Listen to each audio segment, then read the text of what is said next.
There's something we do every single day, every moment that we almost never think about. And yet, it has this incredible power to shape how we feel, how other people see us, and even how much we achieve. We're talking about posture. Yeah, I know. It sounds so simple, right? But the way you carry your body, it says a lot more about your mindset than you probably realize. So let's dive into this hidden connection. So let me ask you this. Does your body control your mind?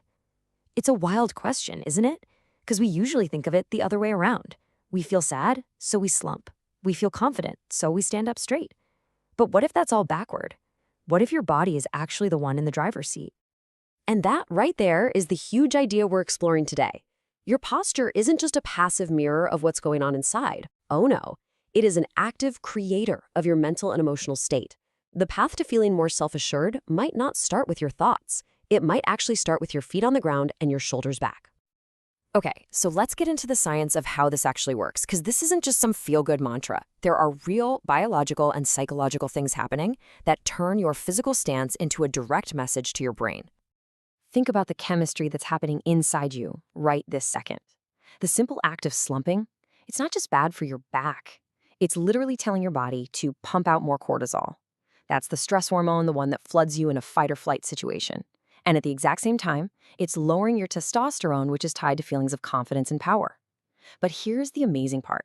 Just by standing tall, you can flip that chemical cocktail completely.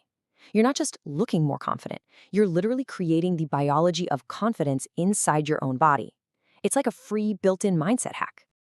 And there's a really cool scientific term for all this: embodied cognition. It's basically the idea that your mind and your body are not two separate things. They're in this constant two-way conversation. Every physical action, like how you're sitting right now, is directly influencing your thoughts and your feelings. It's a non-stop feedback loop. And this is the negative side of that loop. When you physically make yourself smaller, hunching over, crossing your arms, looking at the floor, you're sending a very clear signal to your brain. That signal says, I'm vulnerable, or I'm not sure of myself. And if you do it enough, your mind just starts to accept that as the truth. But here's the beautiful thing. That feedback loop, it's yours to control. When you consciously decide to stand in a way that's open, grounded, and expansive, you're sending a totally different message. You're telling your brain, I'm safe, I'm capable, I've got this. And just like before, your mind listens, and it starts to align your feelings with that new physical reality.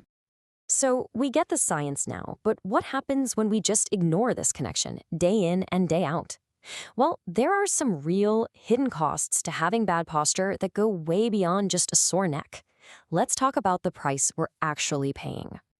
We're back to that feedback loop, but now think about it over the long term. Your slumped posture reinforces a negative self-image, and that negative self-image makes you want to slump. See the cycle? It just feeds itself. And the really scary part is that over time, your body memorizes this story of defeat. It becomes your default setting. And that's where that nagging self-doubt or that habit of avoiding eye contact can really take hold. And this isn't just about how you feel, it's about how other people see you. Seriously, think about it. You walk into a meeting or a party or a job interview with your head down and your shoulders rolled forward. Before you have even said hello, your body has already sent a message to everyone in the room. And that message is probably one of uncertainty or maybe even disinterest. This is so fascinating. Our bodies can literally become storage units for emotions we haven't dealt with. Just take a second and check in with yourself. Do you ever notice your chest gets all tight when you're feeling anxious? Or maybe you clench your jaw when you're frustrated or holding something back? And that heavy, tired slouch when you just feel defeated? These aren't random aches and pains. They're emotions that have found a physical home in your body. So let's do a quick check-in right now. How are you sitting or standing? Are your shoulders creeping up towards your ears? Is your back curved? What story is your body telling the world about you in this very moment? And here's the big question. Is that the story you actually want to be telling? All right, enough about the problem. Let's get to the good stuff, the solution. How do we actively use our bodies to build up that sense of confidence and presence? This next part is all about action. It's a toolkit for creating real, tangible alignment. Okay, so how do we do this? Here's a 5-step toolkit.